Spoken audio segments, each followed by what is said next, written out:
Hello എല്ലാവർക്കും നമസ്കാരം. പുതിയൊരു വീഡിയോയിലേക്ക് സ്വാഗതം. നമുക്കിന്ന് ഈ വീഡിയോയിലൂടെ ക്രൂക്ക്മാൻസ് മോഡൽ എന്താണെന്ന് മനസ്സിലാക്കാം. നമുക്ക് വീഡിയോയിലേക്ക് കിടക്കാം.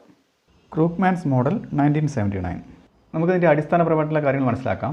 Paul Krugman's 1979 model is a seminal work in international trade theory. International trade തിയറിയിലെ സെമിനൽ വർക്ക്, അതായത് ചിന്താബീജം പകർന്ന അതായത് അടിസ്ഥാനപരമായിട്ടുള്ള ഒരു തിയറിയാണിത്.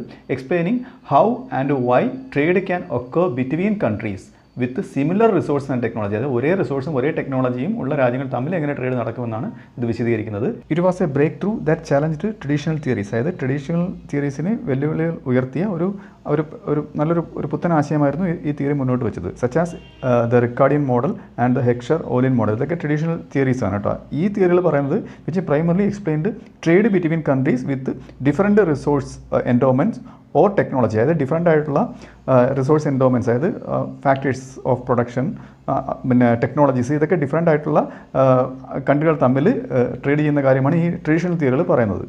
അടുത്തത് കീ ഐഡിയാസ് ഓഫ് ക്രൂക്ക്മാൻസ് 1979 മോഡലാണ്. അതായത് Krugman's model is based on the concepts of, ഞാൻ പറയാൻ പോകുന്ന കോൺസെപ്റ്റിൻ്റെ അടിസ്ഥാനത്തിലാണ് ഈ മോഡൽ വർക്ക് ചെയ്യുന്നത്. അതായത് ഒന്നാമത്തെ എക്കണോമിക്സ് ഓഫ് സ്കെയിലാണ്. അത് നമുക്കറിയാം, ആവറേജ് കോസ്റ്റ് കുറയ്ക്കുന്നത്, കൂടുതൽ ഔട്ട്പുട്ട് ഉണ്ടാക്കിയിട്ട് ഒരു ആവറേജ് കോസ്റ്റ് കുറയ്ക്കുന്ന രീതിയാണ് എക്കണോമിക്സ് ഓഫ് സ്കെയിൽ. അതിന് ആ ഔട്ട്പുട്ട് ഇൻക്രീസ് ചെയ്യാൻ ഇൻക്രീസിംഗ് റിട്ടേൺസ് ടു സ്കെയിൽ ആണ് ബ്രാക്കറ്റിൽ കൊടുത്തേക്കുന്നത്. ഓക്കെ, പിന്നെ മോണോപോളിസ്റ്റിക് കോമ്പറ്റീഷൻ അവിടെ ഉണ്ട്. പിന്നെ consumer preference for product variety, അതായത് കൺസ്യൂമേഴ്സ് ഡിഫറൻ്റ് ആയിട്ടുള്ള പ്രൊഡക്ട്സ് ആണ് പ്രിഫർ ചെയ്യുന്നു എന്നുള്ളത്. അപ്പോൾ these concepts help explain why countries with similar economic structures, അതായത് ഒരേ എക്കണോമിക് സ്ട്രക്ചേഴ്സ് ഉള്ള countries trade with each other, അവർ തമ്മിൽ ട്രേഡ് ചെയ്യുന്ന അതിൻ്റെ കാരണം എന്താണ് ഈ തിയറി വിശദീകരിക്കുന്നത്. And how this leads to intra industry trade. അപ്പോൾ ഇതാണ് എന്തിലേക്ക് നയിക്കുന്നത്? ഇൻട്രാ ഇൻഡസ്ട്രി ട്രേഡിലേക്ക് നയിക്കുന്നത്. അതെന്ന് പറയുന്നത് അതാണ് ബ്രാക്കറ്റിൽ കൊടുത്തേക്കുന്നത്. Countries importing and exporting similar products like cars or electronics, അതായത് കാറ്, ഇലക്ട്രോണിക്സ്, ഇങ്ങനെയുള്ള സാധനങ്ങൾ, ഇങ്ങനെയുള്ള സിമിലർ പ്രോഡക്ട്സ് അങ്ങോട്ടും ഇങ്ങോട്ടും എക്സ്പോർട്ട് ചെയ്യുന്നതിനെയാണ് രണ്ട് കൺട്രീസ് അങ്ങോട്ടും ഇങ്ങോട്ടും ട്രേഡ് ചെയ്യുന്നതിനാണ് ഇൻട്രാ ഇൻഡസ്ട്രി ട്രേഡ് എന്ന് പറയുന്നത്. ഇനി നമുക്ക് ഇതിൻ്റെ അസംഷൻസ് നോക്കാം. ഇതൊക്കെ വളരെ സിമ്പിളായിട്ടുള്ള അസംഷൻസ് ആണ് കേട്ടോ, ഞാൻ എക്സ്പ്ലെയിൻ ചെയ്യുന്നുണ്ട്. അതായത് മെയിൻ അസംഷൻസ് ഓഫ് ക്രൂക്ക്മാൻസ് മോഡൽ. ഒന്നാമത്തെ മോണോപോളിസ്റ്റിക് കോമ്പറ്റീഷൻ ആണ്, രണ്ടാമത്തവർക്ക് വേണ്ടിയാണ് എക്സ്പ്ലെയിൻ ചെയ്യുന്നത്. അപ്പം firms compete in A market wear there are many firms, അതായത് ഒരുപാട് ഫേംസ് ഉണ്ട്, each producing A different product. എല്ലാവരും ഡിഫറെൻറ്റ് ഉള്ള പ്രോഡക്റ്റാണ് പ്രൊഡ്യൂസ് ചെയ്യുന്നത്. Consumers prefer variety. അപ്പോൾ അവിടെ കൺസ്യൂമേഴ്സ് ഈ മാർക്കറ്റിൽ വെറൈറ്റി ആയിട്ടുള്ള പ്രോഡക്ട്സ് ആണ് പ്രിഫർ ചെയ്യുന്നത്. So no two products are perfect substitutes. അതായത് രണ്ട് പ്രൊഡക്റ്റുകൾ അങ്ങോട്ടും ഇങ്ങോട്ടും എന്തല്ല പെർഫെക്റ്റ് സബ്സ്റ്റിറ്റ്യൂട്ട് അല്ല, അതായത് ഒന്നിന് പകരം ഒന്ന് മേടിക്കാൻ പറ്റത്തില്ല. അപ്പോൾ ഇങ്ങനെയുള്ള കണ്ടീഷനെയാണ് മോണോപോളിസ്റ്റിക് കോമ്പറ്റീഷൻ എന്ന് പറയുന്നത്. ഓക്കെ, അപ്പം രണ്ടാമത്തത് ഇൻക്രീസിങ് റിട്ടേൺസ് ടു സ്കെയിലാണ്. അപ്പോൾ എങ്ങനെയാണെന്ന് നമുക്കറിയാം. Firms experience economics of scale, ഞാൻ നേരത്തെ പറഞ്ഞു. Meaning that average cost of production decreases as the quantity of output increase. അറിയാലോ നമുക്ക്. Thus larger scale production is more efficient. അപ്പം കൂടുതൽ പ്രൊഡ്യൂസ് ചെയ്യുമ്പോഴത്തേക്ക് ആവറേജ് കോസ്റ്റ് കുറയുന്നതുകൊണ്ട് ആ ഒരു ട്രേഡ് അല്ലെങ്കിൽ ആ ഒരു പ്രൊഡക്ഷൻ പ്രോഫിറ്റബിൾ ആയിട്ട് വരും. അപ്പോൾ ഇതൊക്കെ രണ്ട് അസംഷനാണ്. അടുത്ത മൂന്നാമത്തെ അസംഷൻ സിമെട്രിക് കൺട്രീസ് ആണ്. അതായത് countries are assumed to be similar in terms of technology and factory endowment. രണ്ട് രാജ്യങ്ങൾ തമ്മിൽ അവരുടെ അവൈലബിൾ ആയിട്ടുള്ള ഫാക്ടേഴ്സ്, അതിൻ്റെ ടെക്നോളജി എല്ലാം സെയിം ആണെന്ന് അസ്യൂം ചെയ്യുന്നു. അപ്പോൾ ഈ അസംഷനാണ് മറ്റ് ട്രഡീഷണൽ തിയറികളിൽ നിന്നും ഈ തിയറിയെ വ്യത്യസ്തമാക്കുന്നത്. This differs from traditional trade theories that focus on differences between countries. അതായത് ട്രഡീഷണൽ തിയറികൾ ഫോക്കസ് ചെയ്യുന്ന എന്തിനാണ്? കൺട്രികൾ തമ്മിലുള്ള, രാജ്യങ്ങൾ തമ്മിലുള്ള ഡിഫറൻസിലാണ് അത് ഫോക്കസ് ചെയ്യുന്നത്. അപ്പോൾ അതുകൊണ്ടാണ് ഈ തിയറി വ്യത്യസ്തമായി നിൽക്കുന്നത്. അപ്പോൾ അടുത്ത ട്രേഡ് കോസ്റ്റ് ആണ്. അടുത്ത അസംഷൻ ട്രേഡ് കോസ്റ്റ് ആണ്. അതായത് there are some transport cost or barriers to trade. അതായത് ചില ബാരിയേഴ്സ് ടു ട്രേഡ് ബാരിയേഴ്സ് ഉണ്ട്, ട്രാൻസ്പോർട്ട് കോസ്റ്റ് പോലെയുള്ള. But they are not prohibitive. അത് നമുക്ക് എന്ത് ചെയ്യാൻ പറ്റത്തില്ല? പ്രൊഹിബിറ്റ് ചെയ്യാൻ പറ്റത്തില്ല, അതായത് നിരോധിക്കാൻ പറ്റില്ല. ഇനി നമുക്ക് ഈ മോഡൽ എങ്ങനെ വർക്ക് ചെയ്യുന്ന നോക്കാം. How the model works. അത് Krugman's model shows how economics of scale and product differentiation, ഈ രണ്ട് കാര്യങ്ങൾ ക്യാൻ ലീഡ് ടു ട്രേഡ്. ഈ രണ്ട് കാര്യങ്ങൾ എങ്ങനെ ട്രേഡിലേക്ക് നയിക്കുന്നതാണ് ഇത് പറയുന്നത്.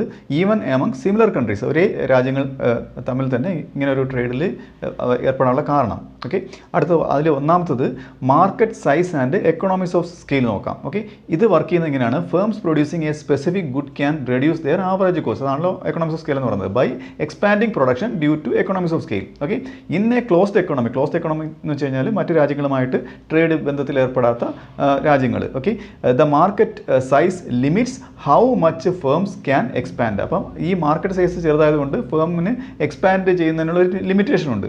How ever by engaging in international ട്രേഡിൽ ഏർപ്പെടുമ്പോഴത്തേക്ക് മാർക്കറ്റ് വൈഡൻ ആവുകയാണ്.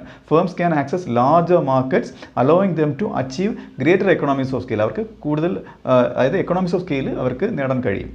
അടുത്ത് product differentiation and consumer preferences. നേരത്തെ പറഞ്ഞ പോയിന്റാണ്, അതിൻ്റെ വിശദീകരണം ഇതാണ്. ഇപ്പോൾ consumers in the model have a preference for a variety of goods. അതായത് കൺസ്യൂമേഴ്സിന് വെറൈറ്റി ഓഫ് ഗുഡ്സിൻ്റെ പ്രിഫറൻസ് അത് പ്രിഫർ ചെയ്യും. അപ്പോൾ ദേ ലൈക്ക് ഡിഫറൻഷിയേറ്റഡ് പ്രൊഡക്ട്സ്, വ്യത്യസ്തങ്ങളായ ഉൽപ്പന്നങ്ങളാണ് അവർ ഇഷ്ടപ്പെടുന്നത്. Okay, in a monopolistically competitive market, അവിടെ എന്താണെന്ന് ഞാൻ നേരത്തെ പറഞ്ഞായിരുന്നു. Firms produce unique variance of a product ആണ്. പല ടൈപ്പായിട്ടുള്ള ഉൽപ്പന്നങ്ങൾ ഫേംസ് ഉണ്ടാക്കും.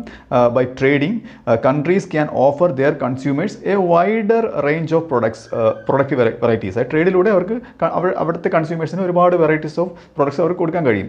Than would be possible in a purely domestic market. അതായത് പ്യൂർലി ഡൊമസ്റ്റിക് മാർക്കറ്റിൽ കൊടുക്കുന്നതിനെക്കാട്ടിലും കൂടുതൽ പ്രൊഡക്ട്സ് ഈ ട്രേഡിലൂടെ അവർക്ക് കൊടുക്കാൻ കഴിയും. ഓക്കെ, ഇതാണ് ഇതിൻ്റെ എക്സ്പ്ലനേഷൻ. അടുത്തത് ട്രേഡ് ബിറ്റ്വീൻ സിമിലർ കൺട്രീസ് നോക്കുമ്പോഴാണ് firms in each country can produce different varieties of similar products. അപ്പോൾ ഇവിടെയാണെന്നുണ്ടെങ്കിൽ രണ്ട് കൺട്രീസിനും സിമിലർ പ്രൊഡക്ട്സിൻ്റെ ഡിഫറൻറ്റ് വെറൈറ്റീസ് ആണ് അവർക്ക് ഉണ്ടാകാൻ കഴിയുന്നത്. പ്രൊഡക്റ്റ് സിമിലർ ആയിരിക്കും, പക്ഷേ അതിൻ്റെ ആ പ്രൊഡക്റ്റിൻ്റെ വെറൈറ്റീസ് ഉണ്ടാവും. Okay, trade allows countries to benefit from increased product diversity without having to sacrifice economics of scale. അതായത് എക്കണോമിക്സ് ഓഫ് സ്കെയിൽ സാക്രിഫൈസ് ചെയ്യാതെ തന്നെ അവർക്ക് എന്ത് ചെയ്യാൻ കഴിയും?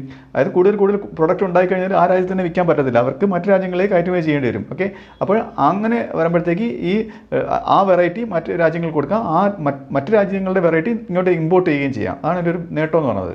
This leads to intra industry trade. അപ്പോൾ ഇതാണ് ഇൻട്രാ ഇൻഡസ്ട്രി ട്രേഡിലേക്ക് നയിക്കുന്നത്. അതായത് where countries export and import similar type of goods. അത് ഉദാഹരണം നോക്കുകയാണെങ്കിൽ Germany and Japan both exporting cars to each other. അങ്ങോട്ടും ഇങ്ങോട്ടും അവരെന്ത് ചെയ്യും? കാർ എക്സ്പോർട്ടും ഇമ്പോർട്ടും ചെയ്യും. ഇനി നമുക്കിതിൻ്റെ ഔട്ട്കംസ് നോക്കാം. ഔട്ട്കംസ് ഓഫ് ദ മോഡൽ, അതായത് വളരെ സിമ്പിളായിട്ടുള്ള ഔട്ട്കംസ് ആണ്. അതായത് ഗെയിൻസ് ഫ്രം ട്രേഡ്. നമുക്കറിയാം, അതായത് ട്രേഡിൽ നിന്ന് രാജ്യങ്ങൾ നേട്ടം ഉണ്ടാക്കും. Trade allows firms to expand their production. ഫേംസിനെ അവരുടെ പ്രൊഡക്ഷൻ എക്സ്പാൻഡ് ചെയ്യാൻ അനുവദിക്കുന്നു. ആൻഡ് ലോവർ കോസ്റ്റ്, അതായത് കോസ്റ്റ് റെഡ്യൂസ് ചെയ്യുകയും ചെയ്യുന്നു. Benefiting from economics of scale, അവർ എക്കണോമിക്സ് ഓഫ് സ്കെയിലിൽ നിന്ന് ബെനിഫിറ്റ് ഉണ്ടാക്കുന്നു. ഓക്കെ, കൺസ്യൂമേഴ്സിൻ്റെ കാര്യത്തിലാണെങ്കിലോ consumers benefit from access to a greater variety of goods അവർക്ക് കിട്ടുന്നു. അറ്റ് പൊട്ടൻഷ്യലി ലോവർ പ്രൈസിലും കിട്ടുന്നു. Due to competition and large scale production. അതായത് ലാർജ് സ്കെയിൽ പ്രൊഡക്ഷനും കോമ്പറ്റീഷൻ ഉള്ളതുകൊണ്ട് അവർക്ക് ലോവർ പ്രൈസിൽ ഗുഡ്സ് കിട്ടുന്നു. ഓക്കെ, അടുത്ത ഇൻട്രാ ഇൻഡസ്ട്രി ട്രേഡിലേക്ക് വരുമ്പോഴത്തേക്ക് Krugman's model provides an explanation for the empirical observation that much of the trade between developed countries involves the exchange of similar products. അതായത് developed countries നേരത്തെ പറഞ്ഞ പോലെ സിമിലർ പ്രൊഡക്ട്സ് എക്സ്ചേഞ്ച് ചെയ്യുന്ന കാര്യത്തിൽ ഇത് വളരെ നല്ലൊരു എക്സാമ്പിൾ ഈ തിയറി നൽകുന്നുണ്ട്. മറ്റൊരു ഉദാഹരണം പറയുകയാണെങ്കിൽ European countries trading cars with each other. അതായത് യൂറോപ്യൻ കൺട്രീസ് അങ്ങോട്ട് ചെയ്യാണ് കാർ ട്രേഡ് ചെയ്യുന്നത്. ഓക്കെ, അപ്പം ട്രഡീഷണൽ തിയറീസ് എന്താണ്? Which focused on differences in factory എൻഡോമെൻറ്റിലാണ് അവർ ഫോക്കസ് ചെയ്യുന്നത്. ഓക്കെ, അവരുടെ ആ രാജ്യത്തുള്ള അവൈലബിൾ ആയിട്ടുള്ള റിസോഴ്സിൻ്റെ കാര്യങ്ങളിലാണ് ട്രഡീഷണൽ തിയറീസ് ഫോക്കസ് ചെയ്യുന്നത്. Could not explain this pattern of trade. ഈ pattern of trade traditional theories explain ചെയ്യുന്നില്ല.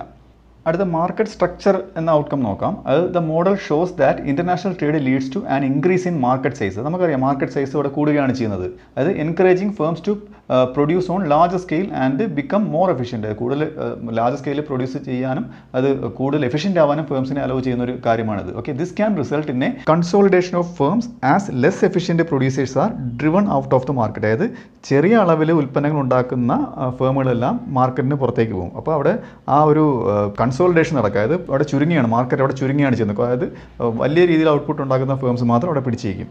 ഇനി ഇതിലൊരു ഡയഗ്രം വരുന്നുണ്ട്, നമുക്ക് ഡയഗ്രം നോക്കാം. ഞാൻ പറയുന്ന പോയിന്റുകൾ ശ്രദ്ധിച്ചിരിക്കണം. ഇതിൽ എക്സ് ആക്സിൽ Q11 എന്ന് കൊടുത്തിട്ടുണ്ട്. അതെന്ന് പറയുന്നത് sale by the home producer in the home market. അതായത് ഹോം മാർക്കറ്റിൽ ഹോം പ്രൊഡ്യൂസർ സെയിൽ ചെയ്യുന്നതാണ് Q11 എന്ന് പറയുന്നത്. വൈ ആക്സിൽ Q12 എന്ന് കൊടുത്തിട്ടുണ്ട്. അതെന്ന് പറയുന്നത് sale by the foreign producer in the home market. അതായത് ഫോറിൻ പ്രൊഡ്യൂസർ ഹോം മാർക്കറ്റിൽ പ്രൊഡ്യൂസ് ചെയ്യുന്നതാണ് ഈ വൈ ആക്സിൽ Q12 കൊണ്ട് സൂചിപ്പിക്കുന്നത്. ഓക്കെ, ഇനി നമുക്ക് ഇതിൽ R1 എന്നൊരു ലൈൻ കാണാം. അതായത് R1 എന്നതിൽ എക്സ് ആക്സിൽ ടച്ച് ചെയ്തിട്ട് മുകളിലോട്ട് പോകുന്ന ലൈനാണ്. ഓക്കെ, എന്ന് പറയുന്നത് reaction curve of the home പ്രൊഡ്യൂസറാണ്. ഹോം പ്രൊഡ്യൂസറിൻ്റെ റിയാക്ഷൻ കർവാണ് R1 എന്ന് പറയുന്നത്. എന്നാൽ R2 എന്നുള്ള ഡൗൺവേർഡ് സ്ലോപ്പിംഗ് ആയിട്ടുള്ള ഒരു ലൈൻ കാണാം. അതായത് ഈ ലൈൻ എന്ന് പറയുന്നത് reaction curve of the foreign പ്രൊഡ്യൂസറാണ്. ഫോറിൻ പ്രൊഡ്യൂസറിൻ്റെ റിയാക്ഷൻ കർവാണ് ഇത്. ഇത്രയും അടിസ്ഥാനപരമായിട്ട് മനസ്സിലാക്കിയിരിക്കണം. ഇനി നമുക്കിത് എങ്ങനെ വർക്ക് ചെയ്യുമെന്ന് നോക്കാം. അതായത് ആദ്യം initially the foreign producer attempts to sell Q1 quantity in the home market. അതായത് foreign producer Q1 quantity, Q1 നോക്കുക, അത്രയും ക്വാണ്ടിറ്റി ഹോം മാർക്കറ്റിൽ സെല് ചെയ്യാൻ ആര് ശ്രമിക്കും? ഫോറിൻ പ്രൊഡ്യൂസർ ശ്രമിക്കും. Okay, given the foreign sale Q1. അപ്പോൾ അവിടുത്തെ ഫോറിൻ സെല്ലറിൻ്റെ സെയിൽ എത്രയാണ്? Q1 ആണ്.